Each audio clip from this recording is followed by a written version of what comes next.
ఎంతసేపు తమిళ ఇండస్ట్రీ నుంచి మన దగ్గరికి నటులు దిగుమతి కావడమే కానీ మన దగ్గర నుంచి తమిళ ఇండస్ట్రీకి వెళ్లి సత్తా చూపించిన వాళ్ళు చాలా తక్కువ.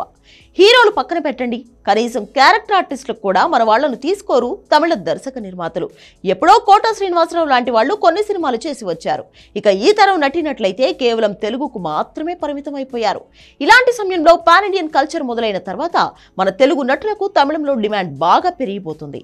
ముఖ్యంగా అక్కడ క్రేజీ సినిమాల్లో నటిస్తున్నారు మన యాక్టర్స్. తాజాగా సుహాస్ తమిళంలో వెట్టమారన్ నిర్మాణంలో వస్తున్న మందాడి సినిమాలో నటిస్తున్నాడు. ఇందులో సూరి మరో హీరోగా నటిస్తున్నాడు. సుహాస్ క్యారెక్టర్ ఇందులో అద్భుతంగా ఉంటుందని, తమిళ ఇండస్ట్రీలో ఈ సినిమా తర్వాత మనోడు బాగా బిజీ అయిపోతాడని అంటున్నారు. పైగా ఈ సినిమా కోసం బరువు కూడా పెరిగాడు సుహాస్.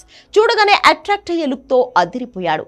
తెలుగులో విభిన్నమైన పాత్రలు చేస్తూ తనకంటూ ప్రత్యేక గుర్తింపు సంపాదించుకున్న సుహాస్ మందాడి సినిమాతో తమిళంలో కూడా ఖచ్చితంగా గుర్తింపు తెచ్చుకుంటాడు అంటున్నారు ఆయన అభిమానులు.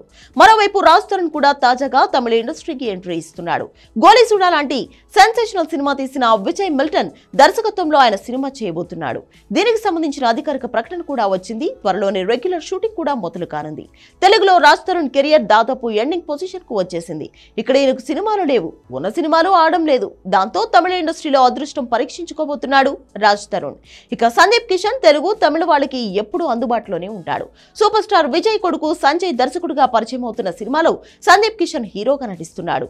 ఈ కుర్రాళ్ళందరినీ పక్కన పెడితే ఒక సీనియర్ కూడా ఇప్పుడు తమిళ ఇండస్ట్రీలో బాగా బిజీ అయిపోయాడు. ఆయన ఎవరో కాదు, Sunil.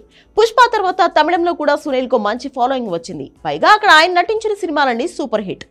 Maaveeran, Jailer, mark Antony, మొన్నటికి మొన్న అజిత్ తో నటించిన గుడ్ బ్యాడ్ అగ్లీ, ఇలా మాక్సిమం సినిమాలన్నీ సూపర్ హిట్ అయ్యాయి. దాంతో సునీల్ ను లక్కీ మస్కట్ అనుకుంటున్నారు దర్శకులు. మొత్తానికి మన తెలుగు వాళ్ళు తమిళంలో సత్తా చూపిస్తుంటే ఆ కిక్కు మరోలా ఉంది.